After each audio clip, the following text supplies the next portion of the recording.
Sometimes you simply know what you are meant to do in this life.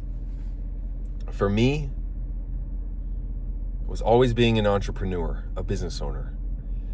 I can tell you countless stories of me as a child, but my identity in what I've identified with has been strongly rooted in creation, just creating something.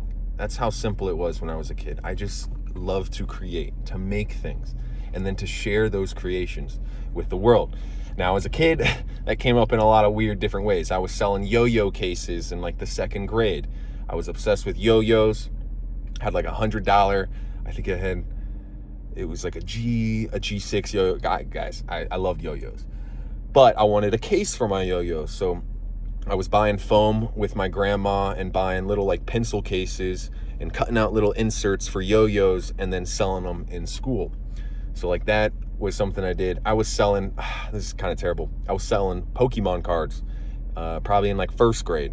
But we were printing, they had like a fake Pokemon site where you could make your own card. And I would just make dope cards, cut them out and print them on an actual Pokemon card and then sell those. I was also selling my Bakugan because I had like rare Bakugan. So this was probably, I'm not sure what grade, but still elementary school. I was painting my Bakugan gold and selling gold Bakugan. And I was like, here's a gold Bakugan. Both those ideas, fake Pokemon and fake Bakugan, not the best business ideas. But that's what we did. In the middle school, we started a phone case company. I think we call it Candy Cases.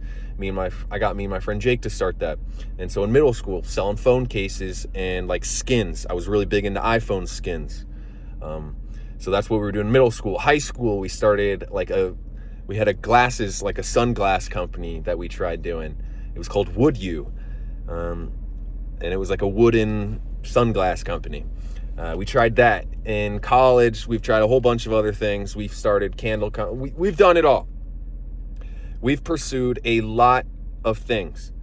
And not only that, we've thought of a whole lot more. We've probably every day, I would say probably every single day, we come up with like a product idea that pops in my head. I'm always thinking of something, and I always pursue the ideas until it can no longer be pursued. Because who am I to say what I'm able to create? I have no idea. We just follow the thoughts that come into my head. And so most of my life has been, that struggle, that dynamic of finding what it is I'm meant to pursue. And so in college, obviously, I got the furthest along I ever have in my entire life. I started Sovereign Lifestyle, a pre-workout company. And under 3.5 years, we did just about $500,000 in total revenue. So that's my biggest success story. But I struggled with cash flow. I struggled with sustainable revenue. And I struggled especially with TikTok eventually taking our money and not having the cash flow to not having a safety fund was really my problem there. And so we come to today. The passion, the drive has not left. Now we're limited simply with resources, but we're not limited by ideas or thoughts, because frankly, they're always flowing through. So yeah, I guess just I truly believe if you want to know who you are, go back to your roots and see what you enjoyed, what you loved doing as a kid. For me, it was simply creating the things I loved. So if I was passionate about something, I wanted to create something with that passion. And then sharing it with the world. So from a business perspective, I don't think this drive, this hunger will ever be satisfied. It's something that's been with me forever and ever. And I don't think any amount of success will fill it, will fill that need, that desire. Because personally, I think that last bit will only be fulfilled by God. So just a little bit of a rant, a little bit of a rant, that I don't know exactly what I'm supposed to do. I don't.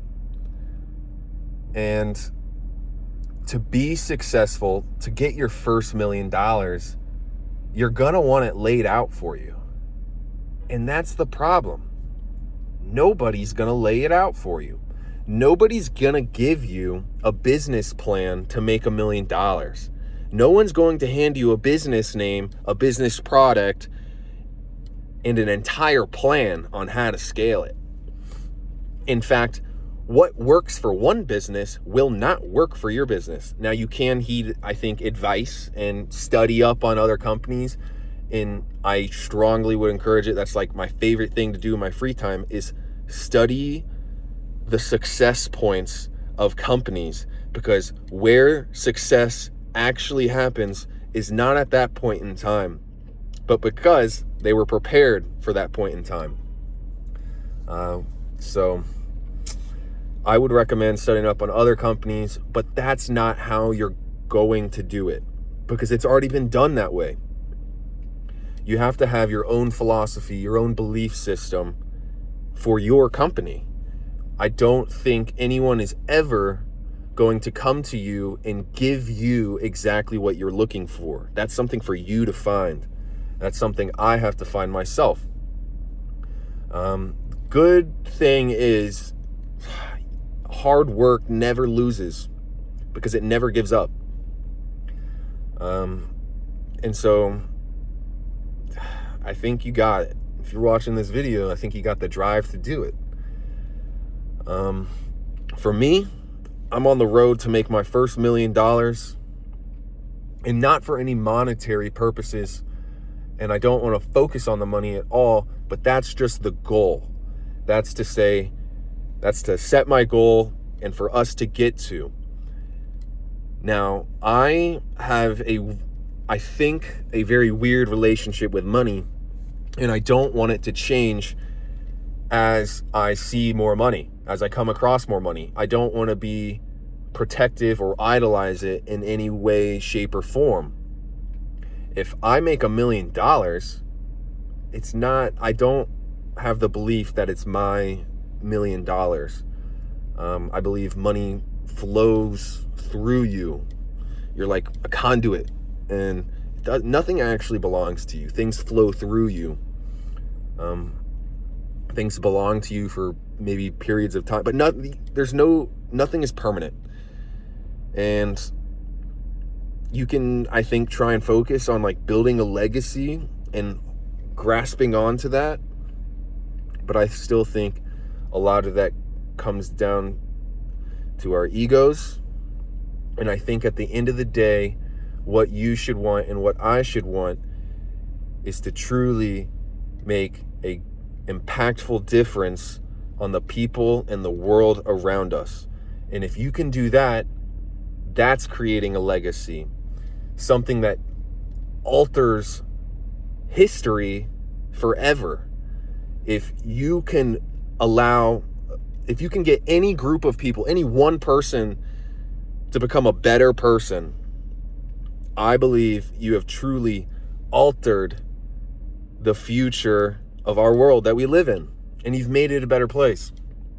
And obviously my goals are very big, very large, and by attaching a monetary number to that goal makes it very easy to see the impact.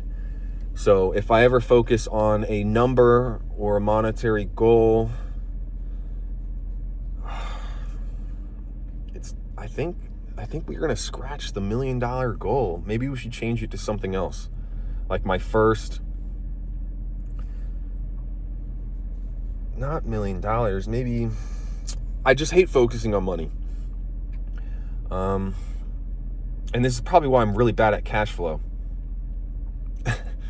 Actually, this is why I'm terrible with our finances, is because this is my view of money. And so, yeah, I do need to strengthen my reality around money, I believe. A little bit, just so I'm not like misspending. But yeah, if you handed me $1 million today, I would be completely okay not pocketing any of it, and doing what I see fit would make a difference on the world around me. So that's today's rant.